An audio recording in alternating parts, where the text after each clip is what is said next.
안녕하십니까. 7월 26일 이 금요일 모닝 브리핑입니다. 자, 미국 증시는 이틀째 하락세가 이어졌습니다. 이 핀비닷컴 통해서 한번 보도록 하죠.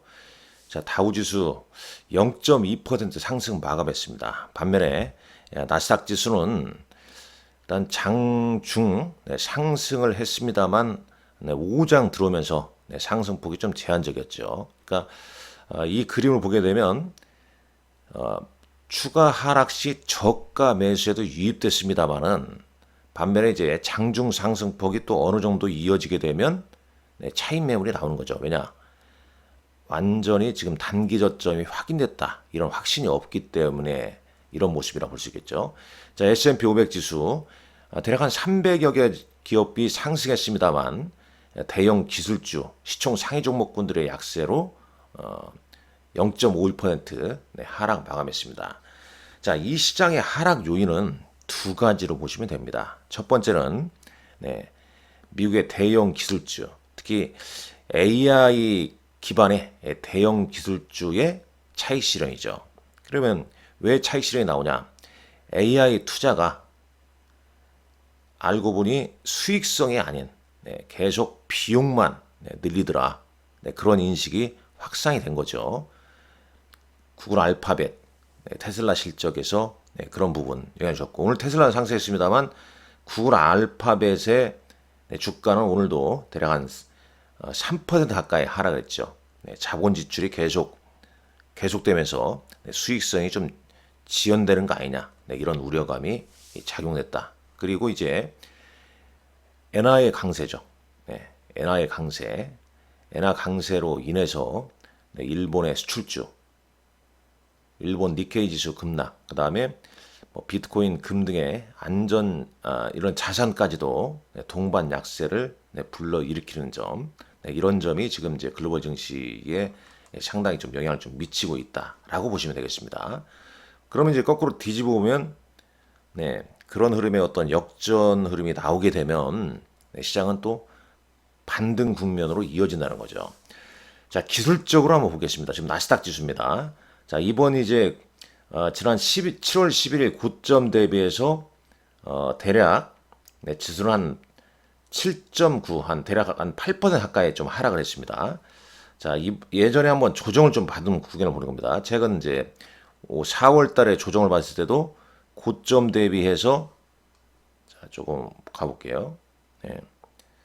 고점 대비 한 7% 정도 조정받고 회고를 했죠. 이때는 이제 50일 이동평선을 깼죠. 이번에도 이제 50일선을 좀 깼지 않습니까?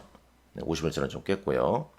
자, 쭉 한번 그러니까 단기 조정이 나왔을 때 대략 얼마의 폭이었냐, 이 부분을 잠깐 보려고 하는 겁니다. 자, 이때 작년 10월 말 때는 8% 정도 조정을 받고 그 다음에 이제 점진적으로 좀 회복되는 그런 흐름을 보여줬습니다. 물론 이제 이때는 완전히 추세가 좀 깨졌기 때문에 이때는 하락폭이 좀 컸었죠. 나스닥이요. 자, 그 이전에 한번 이게 상승 추세에 있어서 조정을 받았을 때 대략 이때도 한 8% 가까운 조정을 받았고요. 그리고 이제 이 시점 같은 경우는 대략 한 10% 정도, 10% 정도 조정을 받았습니다. 그리고 대략적입니다. 이건 뭐 그냥 흐름상 보게 되면 한 10% 이내 고점, 단기 고점 대비 한 10% 정도 최대의 조정을 받게 되면 지수상 단기 저점이 좀 나오더라. 이 부분을 한번 좀 참고하시라. 그런 얘기입니다. 이 나스닥 지수 기준입니다. S&P 500이랄지 이런 부분도 한번 체크하시라. 이렇게 말씀드리겠고요. 자, 오픈 AI에서 검색 엔진 서치 GPT를 발표했다는 내용도 나왔습니다. 오늘 이제 구글 하락 요인 중에 또 하나가 될 수 있는데 뭐 이런 내용도 한번 기사를 한번 좀 점검하시라 이렇게 말씀드리겠습니다. 오픈 AI 검색 엔진 서치 GPT 발표, 구글 잡으러 간다. 이런 내용이 좀 있었죠. 오픈 AI CEO 현재보다 더 나은 검색 만들 여지가 있다. 이렇게 이런 얘기도 좀 있네요. 자, 시킹 알파에서도 그런 내용이 좀 나와 있네요. 오픈 AI가 서치 GPT, 구글이 한 2% 미끄러진 이유가 이제 이런 이유 찾고 있고요. 자, 쭉 좀 보시죠. 이제 준비한 내용 볼까요? 자, 요 그림 여러분들 제가 2019년부터 쭉 좀 보여드리고 있죠. S&P 1년 동안 1월에서 12월 동안의 주가 패턴입니다. 1949년 이후에. 자, 요 내용도 보시죠. 빨간 내용 한번 보시죠. 선거 이후 1년 지난 이후에 흐름. 이건 이제 민주당 대통령 1년 임기 때 이렇게 하는데 뭐 나중에 한번 공화당 대통령 후보가 이겼을 때도 동향도 한번 좀 체크를 해봐야겠는데 거의 이 흐름을 보게 되면 상당히 좀 중요합니다. 이 도표가 정말 중요한 도표죠. 그러니까 대략 보게 되면 요 라인을 한번 보시죠. 1949년에서 2019년까지 이렇게 이선, 요 두 가지 선을 보게 되면 대략 1월에서 주가가 한 6월까지는 괜찮죠. 그러나 변동성이 이제 6월 하순, 뭐 7월 달 이때 이 그림 보게 되면 7, 8월 달이 상당히 좀 변동성이 좀 잦은 구간입니다. 잦아요. 잠깐 이제 이 썸머랠리 기대감이 때 올랐다가 다시 이제 한 9월에서 한 10월 정도 시장의 흐름이 좀 좋지 않지 않습니까? 그 다음에 이제 바인 노벤버, 11월에 주식을 사라, 셀인 메이. 그러니까 셀인 메이니까 대략 6월에서 한 10월까지는 시장이 변동성이 좀 있다. 이런 관점으로 좀 해석하는 게 좋겠죠. 지금 이 변동성 구간에 우리가 노출돼 있고 말입니다. 자, S&P 500 또 한번 보시죠. 요 보게 되면 이 키 테크니컬 서포트 레벨이 어디냐? 200일 이동평선입니다. 200일 위크니까 이제 주봉 200 주선이 되겠죠. 2011년도 200주선에서 지지받고 튀었고요. 2016년, 2018년, 22년 마찬가지입니다. 이건 이제 23년 초반 때 또 조정받을 때 그랬는데 그 이후에 한번 23년 초반 때도 어떻습니까? 200일선 깨트렸다가 지지받고 그 다음에 튀어 올랐잖아요. 그죠? 아주 중요합니다. 이게 꼭 체크하십시오. 이게 또 조정이 나오게 되면 제가 앞서서 말씀드렸지만 나스닥 지수의 조정폭, 그 다음에 200일 이동평균선, 그리고 이제 시즌별 주가 패턴, 월별 주가 패턴 이런 부분을 알고 있으면은 대응이 어렵지 않을 겁니다. S&P 500 주봉 보시죠. 좀 전에 봤지만은 자 200일선 보십시오. 이게 200일선인가요? 200일선 닿으면 튑니다. 뭐 한 번은 또 깨뜨릴 수도 있겠지만 미국은 나스닥이 됐던 S&P 500이 됐던 일봉 혹은 주봉상에서 200일선을 일봉은 200일선을 깨뜨릴 수 있겠죠. 근데 주봉상 200일선 근접하게 되면 저점이 좀 확인된 경우가 많다는 얘기입니다. 그럼 지금 주가 위치가 어떤가 여러분들 한번 직접 다시 한번 확인해 보십시오. 나스닥 지수입니다. 주봉 차트. 200일선 깼다가 자 200일선 회복하면 주식을 사라. 올해 23년도에 이런 얘기를 제가 많이 들었을 겁니다. 왜 그러냐? 우리가 주식 투자할 때 먼저 아침에 일어나면 미국 시장 먼저 보잖아요. 미국에서 3대 지수 중에 먼저 어떤 거 봅니까? 뭐 다우 지수를 보시는 분도 계시고 S&P 500 지수를 보는 분도 있는데 대부분 나스닥을 먼저 본다고 해요. 왜? 기술주 탄력적인 걸 좋아하시니까, 선호하시니까, 그리고 기술주 장이니까. 우리만 그런 게 아니라 세계 모든 투자가들이 다 그러지 않겠습니까? 그걸 척도로 삼고 보는 거죠. 그럼 과거 데이터 어땠는지 그런 부분을 파악을 하는 거죠. 자, 미국 증시가 이제 반등은 못했죠. 이틀째 하락 보였고요. 그러나 이제 아래꼴이 좀 다른 모습도 장초반에 좀 보였단 말입니다. S&P 500 내에서 마이크로소프트, 구글, AI 기반 종목군들은 다 약세죠. 엔비디아, 반도체주 약세요. 어제 왜 하이닉스가 빠졌냐? 뭐 두 가지죠. 앞서 말씀드렸지만 AI 자본 지출 계속되면서 수익성이 좀 지연되는 거 아니냐? 그럼 SK 하이닉스도 영향을 주는 거 아니냐? 이런 우려감. 또 뭐 여의도에서 컨센을 뭐 얼마큼 받는데 그거에 못 미쳤다. 이런 엉뚱한 얘기 나왔고. 근데 그거보다도 이제 미국이 빠지니까 미국이 기침하니까 어제는 뭐 기침이 아니었죠. 미국이 살짝 감기 걸리니까 우리는 몸살 들어 누워버리지 않습니까? 그렇게 된 겁니다. 엔달러 환율이 5월 6일 이후에 처음으로 152엔대 진입. 그럼 이제 이런 변화가 언제 나올 것이냐? 뭐 다음 주에 이제 일본 은행 정책 회의 있지 않습니까? 그 다음에 FOMC 회의가 있고요. 다음 주 우리 시간으로 목요일 날. 그러니까 대략 제 생각은 개인적인 생각은 다음 주 정도면 그러니까 다음 주 점차 이제 약간 안정을 좀 찾아가지 않겠냐. 네, 이렇게 좀 생각이 됩니다. 계속 뭐 이런 얘기는 불거져 나오잖아요. 네, 엔캐리 트레이드 청산 가능성. 뭐 그게 지금 이제 니케이 그러니까 엔화 매도 포지션이 가파르게 좀 해소되면서 엔캐리 트레이드 청산 가능성까지 좀 제시되고 있다. 그러나 이제 그런 부분도 다음 주 일본은행 정책 회의 그리고 또 아울러서 여기 썼습니다만 CM리 패드워치 데이터에 의하면 미국도 7월에 예상보다 일찍 금리를 인하할 가능성도 대두되고 있는 거 아니냐. 결국은 다음 주 일본 정책회의, 은행 정책회의, 그다음에 FOMC 회의 이 두 개의 불확실성이 해소가 되면은 시장은 또 안정을 좀 찾아간다는 얘기죠. 왜? 미리 빠져 있지 않습니까? 그럼 미국이 또 저점 만들게 되면 우리도 저점 만들면서 움직일 것이고요. 그렇게 내다봐야겠죠. 자, 단기적으로 코스피 200 야간 선물 지수 하락했죠. 네, 환율 네, 요거였습니다. 어제 종가 환율은 이거 아니었죠. 그 다음에 이제 반도체 하락했기 때문에 반도체 ETF도 하락했고요. 대략 이렇습니다. 외신 기사 엔화 강세 관련된 내용이 많이 나오고 있습니다. 그러니까 엔화 강세가 글로벌 전반 시장, 주시장뿐만 아니라 뭐 비트코인, 금 등 이런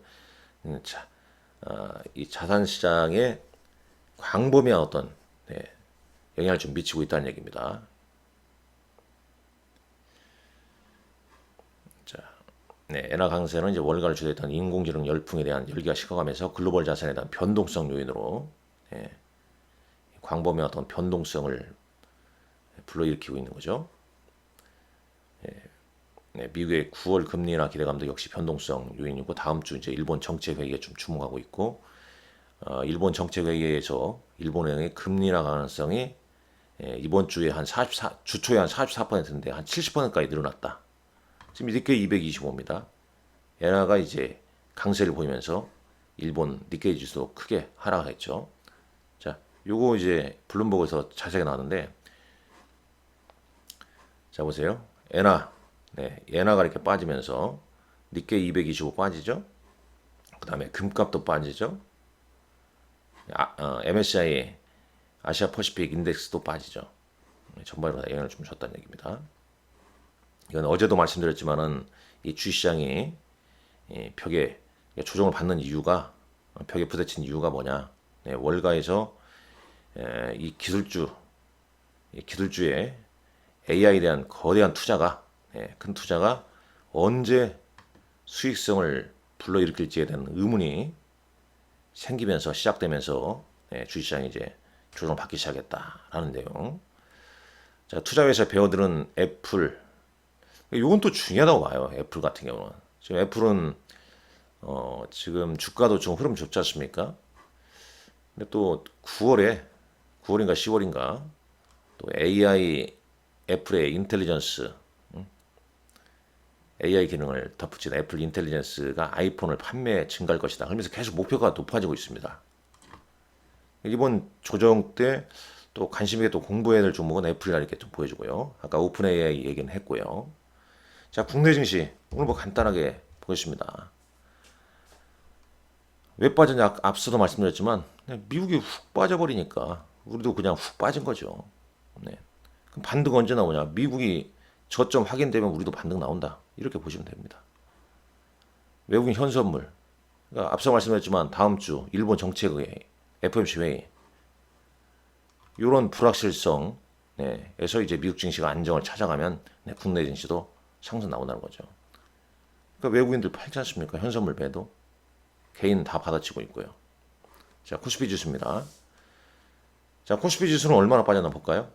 이걸 안 봤는데요. 한번 이거 보시죠. 네, 코스피 지수. 네, 그만 좀 빠져야죠. 진짜 너무 좀. 뭐 우리 시장 뭐 오른 게 얼마나 뭐 오래 오른 게 있나요? 답답하죠. 올 초 지수가 여기였거든요. 네, 1월 1일. 뭐 지수 대비해서는 좀 오르지만 거의 오른 게 없죠. 네. 연봉 보게 되면 아이고 모양새가 썩 별로 네, 마음에 안 듭니다. 대략 지금 2000 네. 자, 지수가 좀 전에 좀 한 2710이었죠. 그죠? 2710. 네. 2710이었으니까 이걸로 보게 되면 고점 대충 여기서 보고 2710이다. 한 6% 빠졌네요. 네. 아까 나스닥이 대략 한 7% 정도. 나스닥 한 10%. 우리는 미리 좀 빠진 것도 있습니다. 코스닥은 더 빠졌죠. 네, 코스닥은 여기까지 빠졌으니까 이렇게 내려보게 되면 한 요 정도. 한 코스닥은 대략 한 9% 정도 이렇게 조정을 받았거든요. 그러니까 중요한 건 앞서 말씀드렸지만 요겁니다. 진짜 미국 증시 안정을 찾아야 국내 증시 상승한다. 그런 얘기입니다. SK하이닉스 호실적에도 왜 빠졌냐 말씀드렸죠. 네, 미국 AI 관련주 빠지니까 호실적을 보였음에도 불구하고 그냥 패대기를 쳤다. 낙폭이 그만큼 아마 다음 주는 뭐 오늘 금요일입니다만 뭐 금요일날 반등이 뭐 강하게 나오진 않을 것 같습니다만 물론 이제 낮게 출발해서 양봉 흐름 어제도 안 나왔는데 오늘 양봉 흐름이 나올지 좀 체크를 해보셔야 할 것 같고 안 나오게 되면 다음 주에는 이제 이 전국 단타대회가 막 열릴 것 같아요. 낙폭과 대주로 뭐 SK하이닉스도 포함될 것이고 LS 일렉트릭 같은 것도 포함될 것이고 막 그런 흐름이 전개될 것 같습니다. 고로 네, 오늘 주말까지 네, 이런 네, 흐름 그러니까 이런 게 중요하다고 봅니다. 오늘 뭐 시황보다도 과거 앞서 보였지만 이런 데이터 기술적인 데이터 그 다음에 역사적인 어떤 흐름 네, 이런 부분을 잘 좀 준비하시는 게 좀 좋을 것 같습니다. 그러면서 뭐 조정은 누구나 다 오는 거지 않습니까? 내가 힘들면 다 힘들거든요. 네. 나만 힘든 게 아니라 이런 장에서는 다 힘든 거예요. 패대기 치는 장에서 어떻게 버틸 수 있겠습니까? 그럴 때는 마음을 안정적으로 좀 잘 참고 또 거꾸로 뒤집어 보게 되면 내가 전에 사고 싶었던 주식이 좀 많이 빠졌기 때문에 가격 메리트가 발생되는 구간이에요. 그럼 이번 조정 이후에 대응할 수 있는 주식들이 뭐가 있을까? 이런 걸 우리가 고민하지 말고 연구를 해야 될 겁니다. 연구를 하셔야 됩니다. 전 그게 중요하다고 봅니다. 자, 7월 26일 네, 이런 일정 오늘 미국은 개인 소비 지출 발표가 있고 자, 7월 30일에서 현지 시간으로 31일까지 FOMC 회의 그 다음에 7월 30일자 우리 시간으로는 31일 마이크로소프트 실적 발표 있고 31일 날 삼성전자 확정 실적 발표 그다음에 이제 8월 우리 시간으로 이제 8월 며칠인가요? 미국 예, 목요일 날 아침 네, 새벽이죠 새벽 네, 새벽이니까 8월 1일자 새벽에 FOMC 회의 결과 이날 발표되지 않습니까? 네, 이런 일정도 미리미리 한번 꼼꼼히 좀 체크를 하자. 자, 어려운 장입니다, 여러분들. 네, 잘 이겨내시고 힘내시고 건강에 유의하시기 바랍니다. 감사합니다.